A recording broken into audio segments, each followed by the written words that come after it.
Buenas, estoy de nuevo para hablarles acerca de la homosexualidad y el lesbianismo.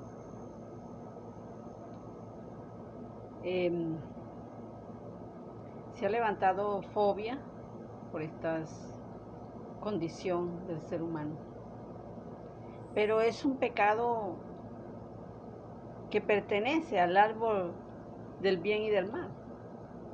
Es una práctica más del pecado, pero ya más avanzado, ¿no? La carta a los romanos habla de esto. Dice de la manera siguiente: y como ellos no aprobaron tener en cuenta a Dios, Dios los entregó a una mente reprobada para hacer cosas que no convienen, estando atestados de toda injusticia, fornicación, perversidad, avaricia, maldad, llenos de envidia, homicidios, contiendas, engaños y malignidades, murmuradores, detractores, aborrecedores de Dios, injuriosos, soberbios, altivos, inventores de males, desobedientes a los padres, necios, desleales, sin afecto natural, implacables, sin misericordia. Quienes, o sea, estas personas, habiendo atendido el juicio de Dios, que los que practican tales cosas son dignos de muerte, no solo las hacen, sino que también se complacen con los que las practican. Entonces, por esto, Dios los entregó a pasiones vergonzosas, dice acá.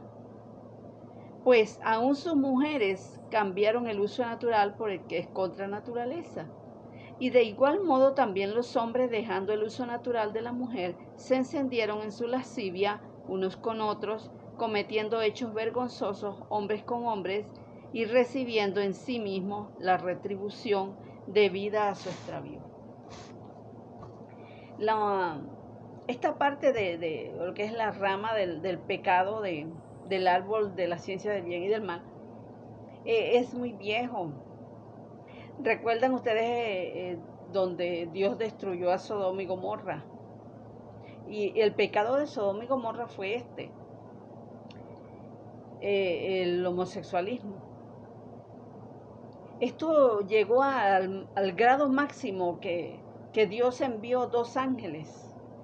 Al caer la tarde, dice la palabra, llegaron estos ángeles a Sodoma y vieron a Lot. Lot estaba sentado en la puerta de la ciudad, me imagino, y hablaron con él. Y los ángeles querían quedarse en la plaza y Lot les insistió y les dijo: no, quédense en mi casa, porque Lot sabía, pues, y como eran unos varones, Lot suponía lo que les esperaba si se quedaban en la plaza. Bueno, estos varones llegaron a la casa de Lot y se posaron allí. Lot les dio comida, les lavó los pies, en ese tiempo se acostumbraba a eso, pero Lot no se había dado cuenta que eran ángeles. Y bueno, ellos le dijeron: ¿tienes algún familiar aquí? Sácalo, que vamos a destruir esta ciudad, porque el pecado de esta ciudad ha llegado allá. Igual está pasando ahora. El pecado que está sucediendo ahorita en el mundo está llegando allá. Y Dios, que es el creador de todo lo que hay, de todo lo que existe, Él es el juez y Él va a juzgar ese pecado. Por eso estamos nosotros para alertar. Porque, vale, fue Satanás, el enemigo de Dios, que quiere destruir. Y le dice al hombre, a la mujer, que hagan esas cosas, esas prácticas. Porque Satanás odia a Dios. Y como él odia a Dios, entonces odia toda la creación de Dios. Con esto es que pone en el corazón del ser humano todas estas prácticas que van en contra de la voluntad de Dios, para que Dios los destruya, claro está.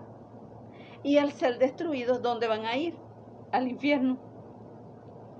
Bueno, así quedó Sodoma y Gomorra. Sodoma y Gomorra quedó como ejemplo de la ira de Dios. Y Dios es el creador, es el rey, Él puede hacerlo. En el diluvio que vino sobre la tierra, Noé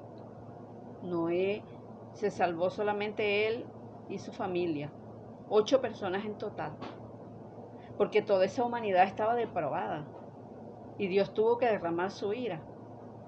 Porque el pecado no se estanca, el pecado va en aumento, y hasta degradar totalmente al ser humano, hasta destruirlo y conducirlo al infierno. Por eso el Señor dice en su palabra que de tal manera amó Él al ser humano, que envió a su Hijo, a Jesucristo, para que todo aquel que cree en Jesucristo sea salvo, no se pierda, no se vaya al infierno, a una condenación eterna, para que sean salvos en Cristo Jesús. Dios, en ese amor por el ser humano, derramó de su ira, de la ira que le tocaba al ser humano padecer, Dios la derramó sobre